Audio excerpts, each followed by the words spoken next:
I want to discuss two things that a lot of people are asking me about recently. One, adjustable rate mortgage or an ARM, a 5-to-1 ARM, a 7-to-1 ARM, a 10-to-1 ARM. These are all commonly offered mortgage products that have been around a long time, but didn't have a lot of relevance when rates were lower because the 30-year fixed was always the easiest and most secure, safest option.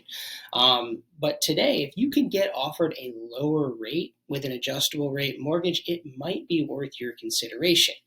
So what does a 5-to-1 ARM mean?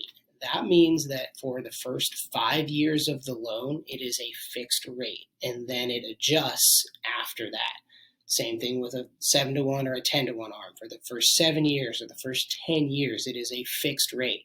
The average homeowner the average first-time homeowner only stays in their home for somewhere between 5 and 10 years. So if you get a 10-to-1 ARM, you are most likely going to move and sell that property or refinance that loan in the first 10 years before that rate ever fluctuates. Obviously, you have the risk that you're under pressure. You only have 10 years to do it, or if it's a 5-year, you only have 5 years to do it. So what you want to do is you want to take a look at the analysis. How much money are you saving per month to do that 5-to-1 ARM or that 10-to-1 ARM or whatever you choose, and is that worth the risk? If it's only saving you a few bucks a month, probably not worth it. But if you can find the right lender where it's going to save you, $50 or $100 a month or more, it's probably worth your consideration.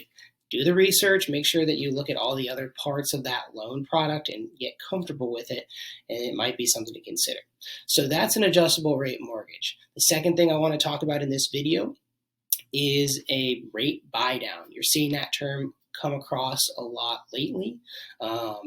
What a rate buy down is the borrower or the seller or the builder, somebody is paying money up front as a part of the loan closing costs to get you a lower interest rate. Now, again, you have to do the analysis and see how much money is it going to save you monthly and what is the break-even point.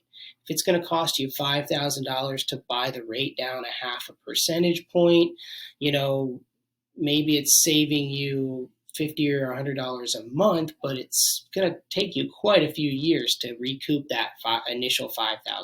So ask yourself, how long am I going to hold on to this loan for? How long am I going to hold on to this property for? And the analysis may or may not work for you. Of course, if you're going to hold it for the life of the loan, for like a 30-year loan, you're going to eventually save money for sure. But it just depends on what your outlook is. Now, here's the other thing to consider. Can you get the seller to pay that cost for you? Or a lot of new builds, a lot of builders are offering that incentive now. And if they're paying that cost up front for you, they're probably building it into the price of the product. But regardless of that, it's a cost that they're incurring, not a cost that you're incurring as a buyer.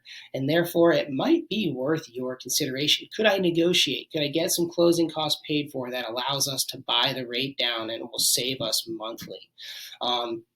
Definitely something to look at and consider as you're negotiating and as we're coming into the fall and winter of this year, where hopefully there are some opportunities. Even though with higher rates, we might see less demand, therefore we might see less competition, and not every property is going to be a situation where you can negotiate a discount on the price. A lot of properties are still going to move quickly, but there will be those ones that didn't sell for one reason or another, and they present the opportunity for you to try to negotiate a rate buy down in that could save you money.